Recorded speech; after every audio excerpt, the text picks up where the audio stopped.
मित्रों, हिंदू धर्म ग्रंथों के अनुसार परमपिता ब्रह्मा जी ने सृष्टि की रचना के पश्चात कालखंड यानी कि समय को 4 युगों में विभाजित किया था, जिन्हें सतयुग, त्रेता युग, द्वापर युग और कलयुग के नाम से जाना जाता है। हिंदू पुराणों की माने तो इस कालखंड का आरंभ सतयुग से हुआ और कलयुग पर आकर ये खत्म हो जाता है। कलयुग की समाप्ति के बाद पूरे सतयुग शुरू होता है और ये चक्र सृष्टि की रचना के समय से निरंतर चलता आ रहा है। हम आप आज जिस कालखंड में जी रहे हैं वह कालखंड के परिवर्तन का 23वां चक्र है। अब आप सोच रहे होंगे कि भला इन 4 युगों में ऐसा क्या अलग होता है जो ब्रह्मा जी को कालखंड को 4 युगों में विभाजित करना पड़ा। तो मित्रों, इसका उत्तर हमें मिलता है हिंदू धर्म के लिंग पुराण में, जिसमें इन 4 युगों में क्या असमानताएं हैं विस्तार से बताया गया है, और यह भी कि कैसे युग में आने वाले बदलाव से मनुष्य के लक्षणों में भी परिवर्तन आता है। सर्वप्रथम मिलकर जानेंगे सतयुग के बारे में। लिंग पुराण के अनुसार सृष्टि की रचना के पश्चात ब्रह्मा जी ने जब समय अर्थात कालखंड को 4 युगों में बांटा, तब सबसे पहले खंड का नाम सतयुग रखा गया। इसके बाद के कालखंड का नाम त्रेता, फिर द्वापर और फिर अंतिम कालखंड का नाम कलयुग रखा गया। पहले कालखंड यानी कि सतयुग में सभी मनुष्यों का एक ही धर्म होता है और वह धर्म है स्वार्थ का त्याग, यानी कि सतयुग के मनुष्यों में कोई भी स्वार्थी नहीं होता, सभी एक दूसरे की मदद किया करते हैं। उस युग में किसी भी मनुष्य को किसी भी तरह की कोई बीमारी नहीं होती थी, जिसका कारण होता है कि सतयुग में मनुष्य अपनी सभी इंद्रियों को संयम में रखता है, कोई किसी के गुणों में दोष नहीं देखता। इतना ही नहीं, सतयुग के मनुष्य कभी भी दुखी नहीं होते, जिसकी वजह से उनकी आंखों से आंसू भी नहीं निकलते। उस युग में न किसी में घमंड होता है और न ही कोई अन्य विकार। मनुष्य आपस में लड़ते नहीं हैं और सभी प्रेम से रहते हैं। इस ग्रंथ में आगे बताया गया है कि सतयुग के मनुष्य बड़े ही फुर्तीले होते हैं। आलस्य क्या होता है इस युग में लोग जानते ही नहीं। सतयुग के मनुष्यों की सबसे बड़ी खासियत ये हुआ करती है कि वे ना तो किसी से द्वेष रखते हैं और न ही किसी की चुगली करते हैं, न ही किसी से ईर्ष्या और न ही कोई एक दूसरे से बलवान समझता है। सतयुग में सभी मनुष्य अपने अपने कर्तव्यों का पालन करते हैं। सतयुग में सभी वर्णों के मनुष्य परब्रह्म परमात्मा के उद्देश्य से सभी अनुष्ठान कर सकते हैं। इस युग के सभी मनुष्यों का अधिकतर समय धर्म कर्म करने में ही व्यतीत होता है।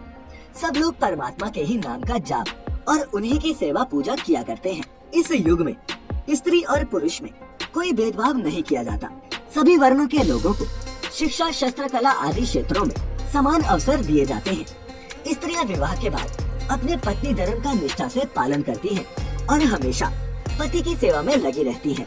बच्चे भी अपने माता पिता का कहा मानते हैं और बुढ़ापे में उनकी खूब सेवा किया करते हैं। सतयुग के लोग समय समय पर किए जाने वाले आश्रम संबंधी सत्कर्मों का अनुष्ठान करके कर्म फल की कामना और आसक्ति न होने के कारण परम गति प्राप्त कर लेते हैं। पुराणों की माने तो इस युग में मनुष्य की लंबाई 32 फुट हुआ करती है और मनुष्य अपनी इच्छा के अनुसार अपना शरीर त्याग सकते हैं।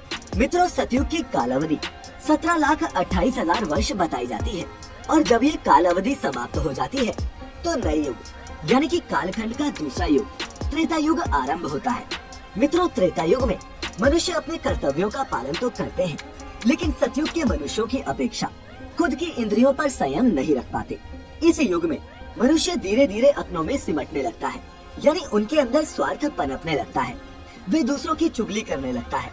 साथ ही इस युग में मनुष्यों में ईर्ष्या की भावना भी जागृत होने लगती है।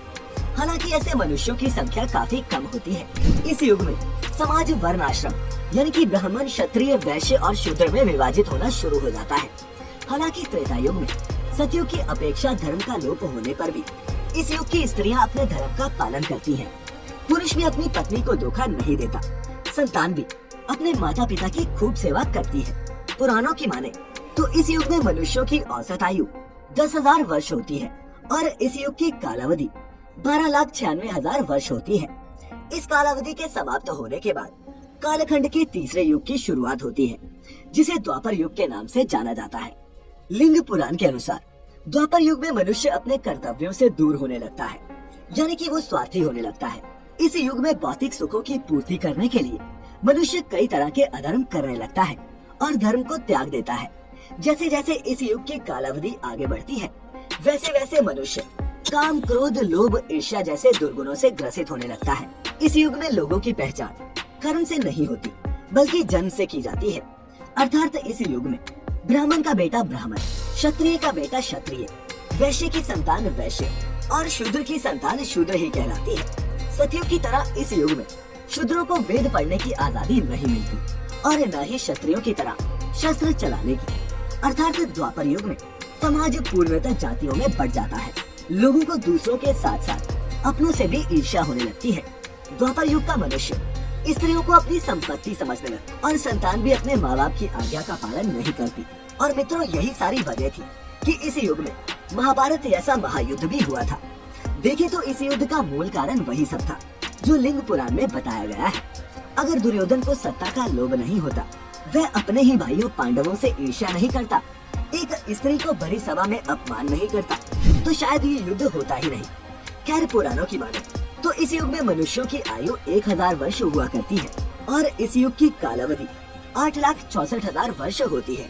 और इस अवधि के समाप्त होने पर ही कालखंड का अंतिम युग यानी कि कलयुग आरंभ होता है।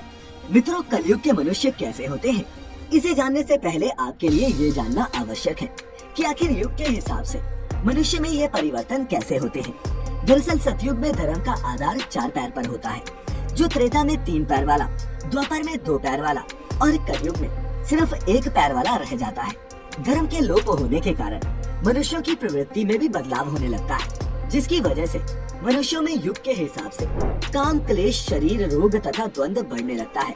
इसी अनुपात में वेद शास्त्रों को मनुष्य त्यागने लगता है और अंतिम कालखंड यानी कि जब कलयुग आता है तो कलयुग में मनुष्य माया, असूया और तपस्वियों का वध करने लगते हैं। इस युग में मनुष्य अधार्मिक, अनाचारी, महाक्रोधी और अल्प बुद्धि वाले होते हैं।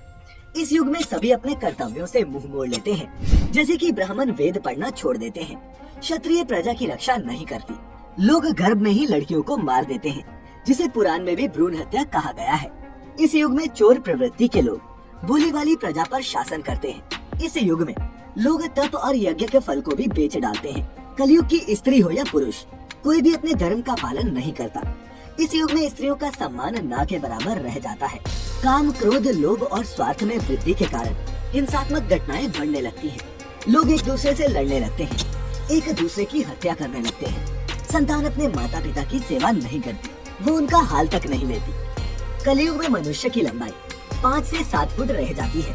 साथ ही कलयुग में मनुष्यों की औसत आयु घटकर 70-80 वर्ष रह जाती है। मित्रों, अब आप सोच रहे होंगे कि आखिर युग परिवर्तन के साथ मनुष्यों की लंबाई और आयु कम क्यों होती जाती है। तो मैं आपको बता दूं कि लिंग पुराण में बताया गया है कि जैसे जैसे युग परिवर्तित होता है, वैसे वैसे मनुष्य प्रकृति से दूर होता जाता है और भोग विलास में लीन होता जाता है, जिसकी वजह से मनुष्यों का शरीर कई तरह के रोगों से घिर जाता है और मनुष्यों में काम, क्रोध, लोभ जैसे तामसिक गुण बढ़ने लगते हैं और वह क्रोध और चिंता के सागर में डूब जाता है, जिस वजह से समय के साथ साथ मनुष्यों की लंबाई और आयु कम होने लगती है। इस पुराण में कलयुग की अवधि को 4,32,000 वर्ष बताया गया है और जब ये अवधि समाप्त होती है तब सृष्टि के एक नए चक्र का आरंभ होता है और एक बार पुनः सतयुग आरंभ होता है। चारों युगों में कलयुग को वैसे तो सबसे श्रापित युग बताया गया है, लेकिन मित्रों, कलयुग की सबसे बड़ी खासियत ये है कि कलयुग में सिर्फ एक दिन किया हुआ धर्म का काम सतयुग में 10 वर्ष, त्रेता में 1 वर्ष और द्वापर में 1 माह किए गए धर्म के बराबर होता है। और इस कलयुग में हरि का नाम मात्र लेने से ही मनुष्यों को मुक्ति मिल जाती है। फिलहाल मित्रों, युगों की ये कथा यही समाप्त होती है। अगर आपको लिंग पुराण में बताई गई ये बातें अच्छी लगी हो तो इस वीडियो को ज्यादा से ज्यादा लाइक और शेयर करें। वीडियो पसंद आई तो वीडियो को लाइक कीजिएगा और हमारे चैनल को सब्सक्राइब कीजिएगा। सब्सक्राइब इसलिए क्योंकि आपको हमारे चैनल पर ही हेल्थ, मेडिटेशन, योगा, एक्सरसाइज, प्राणायाम, ancient truth knowledge, code, secret, history, वेद, पुराण एक्सेट्रा ज्ञान मिलता रहेगा।